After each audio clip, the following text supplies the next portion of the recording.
उपासना समर्पण योग अध्याय 3 डे 109। जो विषय चल रहा था वो ये था कि उपासना की सफलता साधना पर निर्भर है।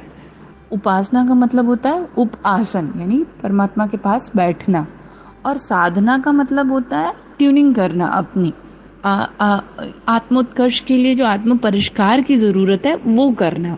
तो गुरुदेव ने जो हम कल पढ़ रहे थे उसमें समझा कि बताया कि पहले साधना ज़रूरी है। साधना ज़रूरी है मतलब कि सफाई करना ज़रूरी है, अंदर की मन की अशुद्धियों को, कषाय कल्मशों को साफ करना ज़रूरी है। तब जब उपासना करेंगे ना तब उसका फ़ायदा मिलेगा। क्यों? क्योंकि अगर नाली में गंगा जल डालेंगे तो उतना पता नहीं चलेगा, लेकिन अगर शुद्ध पानी रहा और तब उसमें गंगा जल डालेंगे तब वो उसका पता चलेगा कि हाँ अब ये भी पवित्र हो गया। तो इसीलिए गुरुदेव यहाँ पे कहते हैं कि उपासना करने से पहले साधना ज़रूरी है। आगे गुरुदेव उसी में कहते हैं कि आत्मिक प्रगति के पथिक आमतौर से यही भूल करते रहते हैं और असफलता का दोष उस पुण्य प्रक्रिया को देते हैं जिसे सही ढंग से अपनाने वाले सदा कृत्य होते हैं। वस्तुतः यह भूल पथिकों की नहीं, उनके मार्गदर्शकों की है, जिन्होंने बहुमूल्य महंगी वस्तु को सस्ती बताकर लोगों को आकर्षित करने भर का ध्यान रखा और ये भूल गए कि अभीष्ट प्रतिफल न मिलने पर जो निराशा और अविश्वास भरी प्रतिक्रिया उत्पन्न होगी उसका क्या परिणाम होगा। सस्ते प्रलोभनों से भ्रमित व्यक्ति आरंभ में अति उत्साहित हो सकता है, पर उसकी निराशाजनक प्रतिक्रिया नास्तिकता के रूप में ही परिणत होकर रहेगी। हाँ देखिए गुरुदेव कितनी अच्छी बात यहाँ पे बता रहे हैं कि हमें बिल्कुल भी ऐसा नहीं करना चाहिए। क्या होता है कि आत्मिक प्रकृति जब करनी रहती है तो इस मार्ग पे जनरली ये लोग गड़बड़ कर देते हैं कि आपको अट्रैक्ट करेंगे कि अरे ये आइए बहुत अच्छा है, आप बस आपको कुछ नहीं करना है, बस मंत्र करना है, ये करना है। लेकिन ये भी साथ साथ बताना बहुत ज़रूरी है और उनको ये भी समझाना कि इस प्रक्रिया में इसका अर्थ ये बिल्कुल नहीं है कि परमात्मा आपकी बस मनोकामना पूरी करने के लिए बैठे हैं और चमत्कारिक तरीके से आपकी सब मनोवांछित चीज़ें जो हैं पूरी होती चली जाएंगी और आपको अपने अंदर कोई परिवर्तन लाने की जरूरत नहीं पड़ेगी। ठीक है, आप कितने भी कुकर्म करते रहें और क्या कहते हैं अंदर कितने भी कषाय कल्मश रहें, बस आप ये थोड़ी सी पूजा कर लो, हनुमान जी को लड्डू चढ़ा देना, शनिवार को ये दान कर देना, वो कर देना, ऐसे सब 2-4 प्रक्रिया बता देंगे तुम्हारा काम हो जाएगा। ठीक, लेकिन वो ये बताना भूल जाते हैं कि नहीं, ये ऐसे नहीं वर्क करता। इसकी प्रक्रिया कुछ इस प्रकार है कि जब तुम साधना करोगे या करोगी तो तुम्हारा जब कषाय कल्मश दूर हो जाएगा, अंदर से आत्म परिष्कार होने लगेगा, तो स्वतः ही देवी देवता उतर आएंगे। और जहाँ देवी देवता रहते हैं वहाँ तो सुख, समृद्धि और शांति और सुकून तो अपने आप आ जाता है। तो लॉजिक ये नहीं है कि जैसे वो लोग क्या करते हैं, गड़बड़ी ये कर देते हैं कि वो ये बता देते हैं कि देखो भगवान कुछ भी कर सकते हैं, ऐसा रिप्रेजेंटेशन कर सकते हैं। तो लोगों में गलतफहमी क्या हो जाती है, अच्छा यानी कि मैं कितना भी पाप कर लूँ, कितना भी गंदा रहूँ, कितना भी अपने अंदर कषाय कल्मश रखूँ, भगवान तो सब कुछ कर सकते हैं। कोई भी देवी, कोई भी देवता, कोई भी मंत्र तो चमत्कारी होता है। तो मुझे अपने अंदर कुछ परिवर्तन लाने की जरूरत नहीं है। मैं ये प्रक्रिया अपना देंगे जो कहा जा रहा है, तो उसके बाद मेरा काम बन जाएगा। तो इससे बहुत नुकसान ये होता है कि नास्तिकता फैलती है। क्यों? क्योंकि प्रलोभन देके उनको अट्रैक्ट तो कर लिया गया कि आइए हम आपको बताएं। ठीक है, जैसे आजकल के बाबा लोग वगैरह कर लेते हैं, तो अब जब आइए के चक्कर में वो बुला तो लेते हैं लोगों को और उसके बाद जब उनकी प्रक्रिया करवा भी देते हैं और लेकिन अगर शांति नहीं मिली, उनका काम नहीं हुआ, तो फिर वो कैसे टर्न हो जाते हैं? वो नास्तिक टर्न हो जाते हैं। फिर उनकी परमात्मा पर से श्रद्धा उठ गई। फिर वो सब डायलॉग बाजी मूवी में जो अपन नहीं देखते थे, हे परमात्मा मैंने तुम्हें देख लिया, मैंने तुम्हें टेस्ट कर लिया और यही सब, मेरा तो तुमसे विश्वास उठ गया, और फोटो उठा के फेंक देना, और ये सब ड्रामा अपन ने देखा ही होगा ना, ये सब लोग मूवीज वगैरह में करते हैं। ये कौन करता है? ऐसे कौन करता है कि भगवान की फोटो उठा के फेंक देता है या उनको गाली देता है या उनके लिए अपशब्द यूज करता है, तूने ऐसा किया, तूने वैसा किया, परमात्मा, परमेश्वर। इसलिए क्योंकि हम इतना ढेर सारा इच्छा लेके जाते हैं एक तो उनके पास कि हमारी ये मनोकामना एक तो पूरी होनी चाहिए, वो भी सांसारिक, और दूसरा हम कुछ नहीं बदलेंगे अपने आप को। वो दारू वाला एग्जाम्पल मुझे एकदम अच्छा लगता है कि हम डॉक्टर के पास जाएंगे और आप हमको दवाई दीजिए, मेरा लीवर किडनी खराब हो रहा है, पर मैं अपनी शराब बिल्कुल भी नहीं छोड़ूंगा। वो तो मैं बोतल लेके वहीं हॉस्पिटल भी आऊँगा, पर आपका काम है दवाई देना और मेरी शराब छुड़ाना। तो डॉक्टर कैसे आपको ठीक कर देगा? प्रिकॉशनरी मेजर के तौर पर आपको वो सारी चीज़ें छोड़नी पड़ेगी। सब दवाई, आपके दारू की दवा का पहला स्टेप ही यही है कि आपको शराब छोड़नी है। जब आप शराब छोड़ेंगे और उसके बाद जब दवाई खाएंगे तब वो असर करेगी। बिल्कुल ऐसे ही यहाँ पे बता रहे हैं कि जब हम साधना करके कषाय कल्मश छोड़ेंगे, कषाय कल्मश से दूर होंगे, उसको क्लीन करेंगे, उसको हटाएंगे, तब उपासना काम आएगी, तब परमात्मा के मंत्र, स्टेप्स। और हाँ, एक और पॉइंट है, तो क्या हनुमान जी को लड्डू चढ़ाना बुरी बात है? तो क्या शनिवार को दर्शन करना और दिया जलाना और पीपल के पेड़ के नीचे ये सब गलत है? नहीं, ये सब कुछ भी गलत नहीं है। ये जितनी एक्टिविटीज़ होती हैं जो हम लोग देवी देवताओं के लिए करते हैं, कुछ भी गलत नहीं है।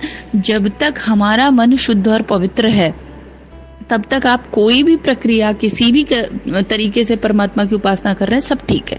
क्योंकि मन चंगा तो कटौती में गंगा।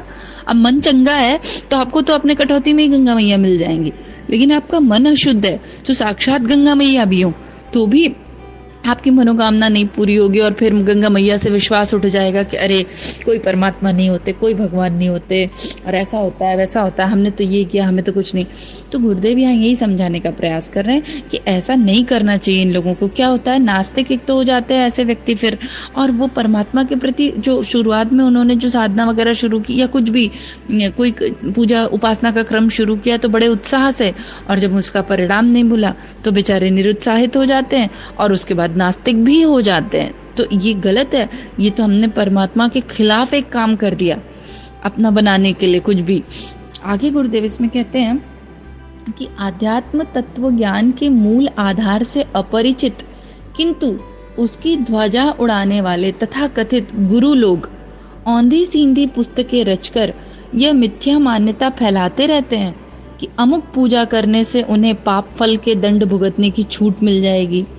यह प्रतिपादन लोगों को बहुत ही आकर्षक लगता है, क्योंकि अनाचार अपनाने वाले प्रत्यक्षतः सदाचार परायण लोगों की अपेक्षा कहीं अधिक भौतिक सुख सुविधाएं प्राप्त कर लेते हैं। छल छद्म का परिणाम अंततः बुरा ही क्यों न हो, पर तत्काल तो उन हथकंडों से लाभ मिल ही जाता है ना। पाप पथ अपनाने वाले असुर देवताओं से अधिक बलिष्ठ रहे हैं, ये स्पष्ट है।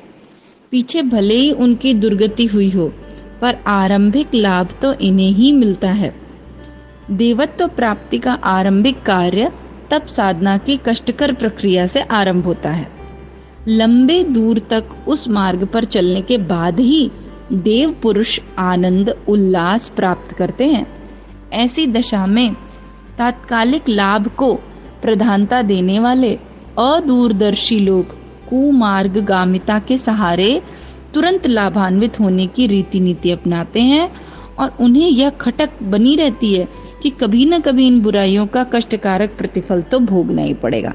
इस पूरे पैराग्राफ में गुरुदेव देखिए ये बता रहे हैं कि ये जो गुरु लोग होते हैं उल्टे पुल्टे पुस्तकें लिख देते हैं और यही बता देते हैं कि तुम कितना भी पाप कर्म कर लो, अमुक पूजा कर लोगे तो तुमको छुट्टी मिल जाएगी, तुमको दंड नहीं भुगतना पड़ेगा।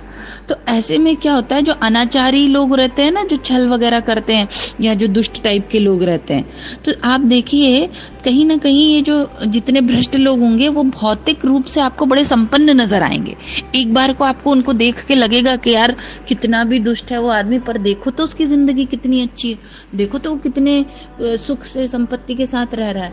पर हम ये भूल जाते हैं कि उसने वो सिर्फ भौतिक सुख सुविधाएं प्राप्त कर ली अपने छल से, अपने भ्रष्टाचार से, अपने करप्शन से, अपने पापाचार से, ठीक है, और उसका परिणाम उसको दीर्घ काल में तो भुगतना ही पड़ेगा। ये तो प्रकृति का नियम है ना, कर्म फल का सिद्धांत। तो अभी तत्क्षण तो हमें देखने में लग रहा है यार देखो कितना गंदा गंदा काम करता है फलाना व्यक्ति, लेकिन कितना सुखी है, कितना समृद्ध है और एंजॉय कर रहा है और बड़ी बड़ी गाड़ियों में घूम रहा है, और ये देखो कितना अच्छा से उसका जीवन है, कितना धनाढ्य है वो, कितने लोग उसके आगे पीछे घूम रहे उसको पूछते हैं। गुरुदेव यहाँ पे ये कहते हैं कि ये जो अनैतिक तरीके से लोग कार्य करते हैं तो जो छल होता है वो क्षणिक तो फायदा देता ही है, ऐसा नहीं है। जैसे छल से, मान लो छल से मैं किसी को 2 बार तो मूर्ख बना ही सकती हूँ ना, ऐसे समझो किसी के साथ मैंने छल करके तो 2 बार तो लूट ही सकती हूँ ना, तो 2 बार के लिए तो मैंने अर्जन कर ही लिया ना। लेकिन तीसरी, चौथी, 5वीं बार वो व्यक्ति भी अवेयर हो जाएगा कि अरे ये तो छली है, और दूसरा मुझे मेरे पूर्वों के किए गए 2 छलों का भी परिणाम लेना पड़ेगा। इसके जस्ट विपरीत देवी देवताओं वाली प्रवृत्ति के लोगों के साथ क्या होता है, जो साधना और तप करते हैं, शुरुआत में उनको कष्ट भुगतने पड़ते हैं। क्यों? क्योंकि तप में कष्ट होता है। ट्यूनिंग करना, साधना करना मतलब कि मेरे अंदर ऑलरेडी पूर्व जन्मों के जो कषाय कल्मश हैं, जो गंदगियां हैं, काम, क्रोध, ईर्ष्या, घृणा, द्वेष, राग, लोभ, माया, ये सारी चीजें, तो शुरुआत ही मैं यहाँ से करूंगी कि पहले इसको साफ करूंगी। अभी मैं कोई आकांक्षा नहीं कर रही कि मुझे क्या चाहिए, क्या नहीं चाहिए, मुझे धन चाहिए कि ये चाहिए। तो तपस्या में तो सिर्फ त्याग है, तो सब कुछ त्याग कर, सब कुछ अच्छे से, मतलब ये सोचकर कि नहीं पहले सफाई करनी है। तो जब हम दीर्घ काल तक तपस्या और पेशेंस के साथ करते हैं, है ना, धीरज और दीर्घ काल तक लगे रहते हैं, तप करते हैं, तो क्या होता है, कषाय कल्मश दूर हो जाते हैं। और उसके बाद जो एक नया व्यक्ति निकल के आता है वो होता है देवत्व वाला व्यक्ति, वो होता है सद्गुणों वाला, सत्प्रवृत्तियों वाला, समृद्धियों वाला व्यक्ति। अब जो ये बंदा तैयार हुआ, ये इसके पास जो चीजें होंगी वो सॉलिड वाली होंगी, वो ऐसे ऊपर ऊपर की सुख समृद्धि नहीं होगी जो क्षणिक नश्वरता वाली, जो क्षणभंगुर वाली, जो खत्म हो जाए 2 दिन में, और उसके बाद उसके कुकर्म किए तो उसके परिणाम भी लेने पड़े। अब उसके पास ऐसा जो देवी व्यक्ति होगा, अब उसके पास कैसी शक्तियां होंगी, अब उसके पास सॉलिड चीजें होंगी, इंटरनल गुण होंगे, सत्प्रवृत्तियां होंगी, जिसको गुरुदेव ने कहा देवत्व होगा उसके अंदर। और एक बार सही से देवत्व जागृत हो गया, फिर तो लोक परलोक दोनों बन गया ना। हमने आत्मा का परिष्कार इतना अच्छे से कर लिया कि ये वाला जीवन में भी। लेकिन देखो शुरुआत में क्या हुआ, थोड़ी तकलीफ हुई ना। क्यों? क्योंकि हर अच्छा काम करने में शुरुआत में तो तकलीफ होती है ना, लेकिन जिसका आउटपुट आपको लॉन्ग रन के लिए चाहिए, तो शुरुआत में थोड़ी अच्छी मेहनत करती ना, और तुरंत क्विक रिजल्ट चाहिए, तो फिर भ्रष्टाचार करके, चोरी करके, बदमाशी करके, छल करके, दंभ करके तो क्विक रिजल्ट मिल ही जाता है। तो जो मूर्ख टाइप के लोग होते हैं, या ये कह लें पापाचारी और दुराचारी होते हैं, उनको लगता है कि चलो तत्क्षण उपाय कुछ मिल गया है हमको, तो तत्क्षण हमको चमत्कारिक तरीके से कुछ लाभ प्राप्त हो जाएगा। भविष्य के बारे में कौन सोचता है, कल की कल देखी जाएगी, जिएंगे तो देखेंगे। तो ये ऐसे लोग क्या होता है, इनको कर्मफल के सिद्धांत, लोक परलोक, पूर्व जन्म, अगला जन्म, इनमें विश्वास नहीं होता। इनको क्षणिक अपना सांसारिक लाभ दिख रहा होता है, इंद्रियगत सुख दिख रहा होता है। लेकिन ये बड़ा रिस्की है। क्यों? क्योंकि वो कर्म फल का सिद्धांत कुछ इस प्रकार है, जैसे नहीं हम लोग सुनते हैं कि जैसे करोड़ों गाय खड़ी हैं, तो उसमें से जो बछिया है वो अपनी माँ को ढूंढ ही लेता है। उसी प्रकार से कर्म अपने कर्ता को ढूंढ ही लेता है। तो कर्म से पीछा तो कोई छुड़ा ही नहीं पाया, भगवान नहीं छुड़ा पाए। देवी देवता भगवान जब धरती पर आए, उनको भी अपने कर्म फल लेने पड़े। तो हम लोग किस फिराक में है कि भाई हम इतना दुराचार और अत्याचार कर लेंगे और उसके बाद भी हम बच निकलेंगे। तो यहाँ गुरुदेव यही समझा रहे हैं कि ये, लेकिन गलती किसकी है, ये ऐसे औने पौने औंधी गुरु लोगों की है, जो कुछ भी उल्टी पुल्टी किताबें लिख देते हैं और कुछ भी लोगों को बरगला देते हैं, लोगों को उल्लू बना देते हैं, मूर्ख बना देते हैं। पर वो क्या कर रहे हैं, वो धर्म की हानि कर रहे हैं, वो परमात्मा के प्रचार प्रसार के काम को नेगेटिव डायरेक्शन में ले जा रहे हैं। वो जो परम सत्य वस्तु है, जो सच में पावरफुल है, जो सच में इफेक्टिव है, वो उसको मलिन कर रहे हैं ना, गंदा कर दिया उन्होंने। अब बताओ, लोगों का विश्वास उठ जाएगा ना कि अरे ये सब पूजा पाठ कुछ नहीं होता, बाबा लोग चोर होते हैं, गुरु लोग खराब होते हैं, ये लोग बस ठगते हैं, ऐसे सब मनसा बन गई ना। लेकिन ऐसा तो नहीं होता कि सारे बाबा लोग खराब होते हैं, सारे गुरु लोग खराब होते हैं, सारे कर्मकांडी प्रक्रिया बुरी होती है। तो ये जो नेगेटिव पर्सपेक्टिव बनता है लोगों का, वो इन गलत धारणाओं की वजह से होता है। तो आज का यहाँ पे समाप्त करते हैं। तो आज मुख्य रूप से हमने क्या समझा? मुख्य रूप से ये समझा कि जो बाहरी दंभ है और क्षणिक फायदा लेने के लिए अगर हमने उपासना और साधना का क्रम अपनाया है, तो हमको निराशा हाथ लगेगी, और जब जैसे ही निराश होंगे तो हम नास्तिक भी हो जाएंगे फिर। तो इससे बचें, अपने आप को पहले ही बता के रखें कि परमात्मा के पथ पर सबसे पहला काम है साधना। ठीक है, जैसे ही मैं ये शुरू करूंगी कुछ चमत्कार नहीं हो जाएगा, सबसे पहले सफाई होगी। कई बार ना लोग गायत्री मंत्र शुरू करते हैं और उसके बाद बोलते हैं कि दीदी मुझे बहुत फीवर आ गया, फिर मेरा ये हो गया, कुछ भी अपना थोड़ा बहुत लॉस जो होता है वो बताते हैं। तो लॉस इन द सेंस क्या लॉस हो गया, मतलब थोड़ा बहुत जो भी क्या होता है, जैसे हम उपासना साधना शुरू करते हैं ना, तो जब अंदर मंत्रों की एनर्जीज आने लगती है सूक्ष्म उसमें, तो वो क्लिनजिंग करते हैं। तो क्लिनजिंग जब होती है ना, तो थोड़ा, वैसे तो माता तो 100 में से ऐसे समझो 90% वो शक्तियाँ आपकी वो खींच लेती है, गुरु और माँ उसको ले लेती है, लेकिन थोड़ा बहुत 1-2% या 10% जो बचता है वो बाहर समझ में आता है, दिखाई पड़ता है कि हाँ देखो ये हो रहा है। तो उतना तो निकलेगा ही ना, थोड़ा बहुत हमने न जाने क्या क्या किया है। तो हमको ये विश्वास करना चाहिए कि नहीं, मैंने उपासना शुरू की तो मेरा 90% कषाय कल्मश माँ की ऊर्जा से समाप्त हो गया।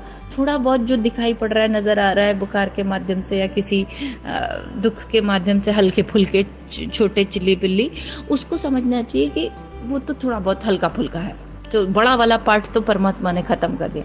तो थोड़ी सहन शक्ति लगती है तपस्या करने में, थोड़ी सी, और ये कुछ दिन की है। और जैसे ही आप थोड़ा सा आगे बढ़े ना तपस्या में, जैसे ही कुछ दिन बीतेंगे, फिर वो जो उसका अच्छाई है, देवत्व, वो प्रकट होने लग जाता है। तो इसी भाव के साथ यहाँ पे समाप्त करते हैं और मूल रूप से ये कहते हैं कि चलो गुरु लोग या बाबा लोग जो भी गलत सिखाए, पर कम से कम हम तो अवेयर रहे कि नहीं, सही साधना वो होती है जिसमें तपस्या करनी पड़ती है और थोड़ा सा कष्ट झेलना पड़ता है, लेकिन लॉन्ग रन में उसके परिणाम अच्छे आते हैं। ठीक है, जय गुरुदेव, सभी को प्रणाम। हमारे YouTube चैनल को सब्सक्राइब करें और बेल आइकन को दबाकर ऑल पर क्लिक करें ताकि नोटिफिकेशंस आपको मिलती रहें।